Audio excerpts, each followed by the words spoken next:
Hey guys, what's up? And I'm here to give you a quick verdict on the Xiaomi Mi Box 4 TV box aimed at the Chinese market.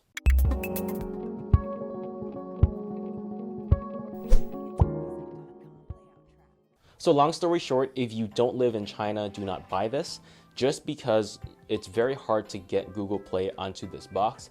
And you might as well just get the international version, which is maybe like 20 bucks more expensive. And if you get it on a sale, it might even be cheaper as well. And the plus side is that you can get it from like Walmart or whatever major store that is around you. It's very easy to get. You don't have to wait 2 months for shipping either.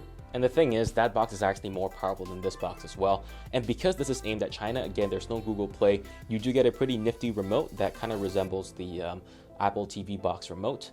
It doesn't have that little touch slidey thing like the Apple remote, but it does actually work fairly well. And even for someone like me who can read some Chinese, my Chinese isn't that great. So I did have trouble using this TV box because I couldn't read a lot of the stuff either. So really, this thing is really not that useful to pretty much anyone who wants to use it. Get the international version. Enough said. Thank you so much for watching, and I'll see you guys in the next one.